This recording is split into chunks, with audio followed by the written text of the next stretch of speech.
Ukrainian army began major operations. Massive attacks were carried out on Russian military bases with the instruction from Kiev. Numerous ammunition depots and Russian military equipment were destroyed. A record number of senior Russian soldiers were neutralized. The Kremlin responded negatively to Kiev's call to withdraw your troops. Upon the negative response, Ukrainian army took full action. Russia suffered the most casualties since the beginning of the war. Moscow wants to make up for lost rank soldiers. Russian troops, whose supply routes were destroyed, are in a difficult situation. Ukrainian army will take action to completely clear the Eastern Front. The first major operations started today. If Russia does not stop the Ukrainian attacks, it will lose most of the critical areas by the new year. Putin is in big trouble. Unexpected support came to Ukraine. The course of the war will change completely. In the early hours of the morning, on the order from Kiev, Ukrainian army took action. Ukrainian forces launched a major operation on Luhansk. As the artillery units in the east began their attacks, many rocket launcher units supported the artillery fire. With the end of the first attacks, Ukrainian ground troops took action. Russian troops in the Kativka settlement area were surrounded and a call for surrender was made. However, Russian troops opened fire on Ukrainian forces. However, while Ukrainian troops besieged the region, they neutralized 60 Russian soldiers in a short time, and the 3 command centers in the region were under the control of the Ukrainian troops. The area is now under the control of Ukrainian army. Due to the lack of intelligence, Moscow lost a large group of soldiers located in the Kativka region. In addition, with the start of operations, Ukrainian troops also fired a large number of artillery shells in the Zaporozhye region. The Russian 58th Combined Arms Army in the city of Melitopol was completely neutralized. According to the report of Ukrainian General Staff, as a result of the operation launched in Melitopol, 150 Russian soldiers, 3 artillery systems and 10 small ammunition depots were neutralized. Russia lost more than 210 personnel in only 2 regions in one day. As the conflicts continue in the region, the number of apricots is also underestimated. When the region is brought under control, the death toll is expected to increase by an average of 20 more. This situation caused Moscow to lose a large land power in the Zaporozhye and Luhansk regions. The destruction of Russian headquarters causes Russian soldiers at the front to experience miscommunication and put them in a difficult situation. The fact that the First Corps of Russian army was completely neutralized in the Luhansk region in the past days had mobilized Moscow. In this process, Russian army declared full mobilization in the region and recruited many men. Kremlin is making every effort to recoup its massive losses, but the casualties will continue to increase unless long training is given to inexperienced Russian soldiers. In response, Russian army launched 20 rocket attacks on Ukraine's infrastructure facilities in Luhansk. It was announced that infrastructure facilities were damaged as a result of the attacks. After the Russian counterattacks, Ukrainian army carried out a major operation for the second time. Again, it was announced that Ukrainian troops took action in the Melitopol region and 3 loud explosions occurred in the city of Melitopol. With the sound of explosions heard, Russian army completely closed the entrances and exits of the city of Melitopol. According to the statements of experts, it was claimed that Ukrainian army carried out a comprehensive attack on the supply routes. Ukrainian General Staff did not comment on the attacks. However, published satellite images show that a railway and highway have become unusable in the region. Military experts say that Ukrainian army will launch a major ground operation on Melitopol.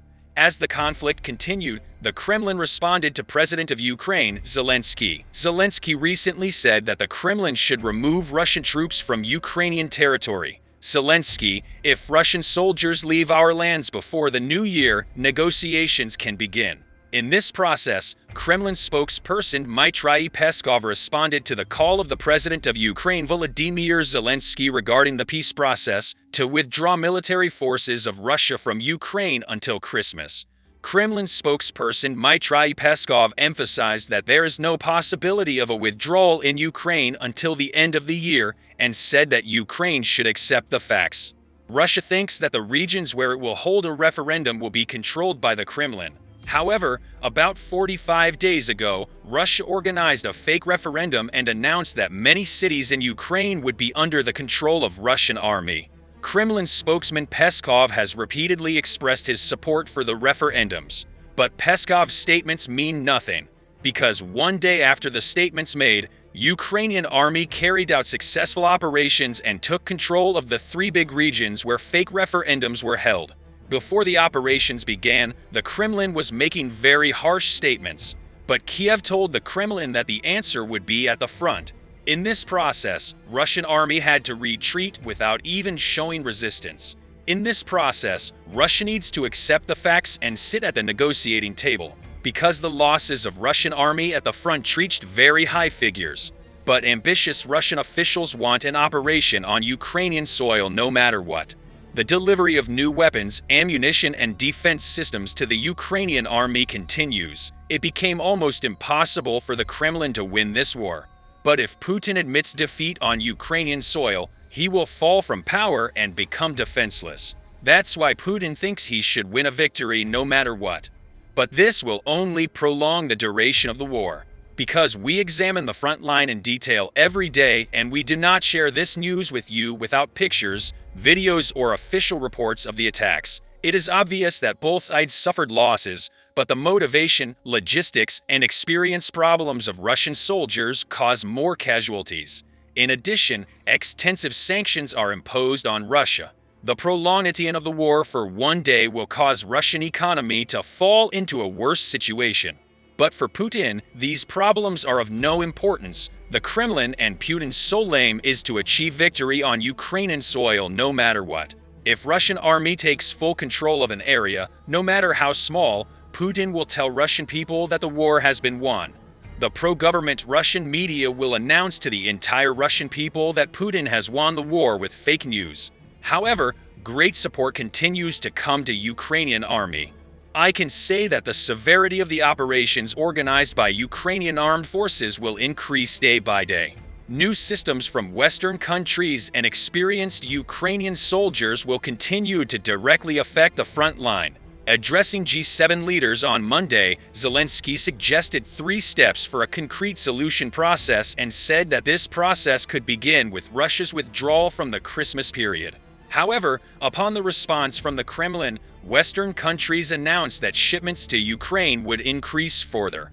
Ukrainian President Volodymyr Zelensky announced that Russia carried out attacks on many cities, especially Odessa, with Iranian-made drones last Saturday night.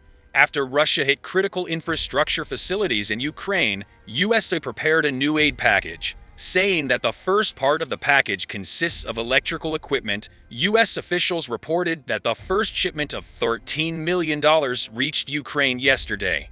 Ukrainian army wants to achieve air dominance in all critical areas. Since Russian forces are not successful in ground operations, they only carry out a remote attack with rockets, missiles, and artillery units. The aim of Russian army is not to achieve victory, but to completely neutralize Ukrainian infrastructure. Because Moscow knows that it will not be successful in ground operations, it wants Ukraine to surrender by neutralizing its infrastructure facilities. However, aid to Ukraine is increasing day by day. Great progress was made on the first day of the operations, which started with the instructions of Kiev. After the announcement, tensions rose like never before. We have come to the end of another video. In the coming hours, we will continue to convey the developments to you quickly and accurately.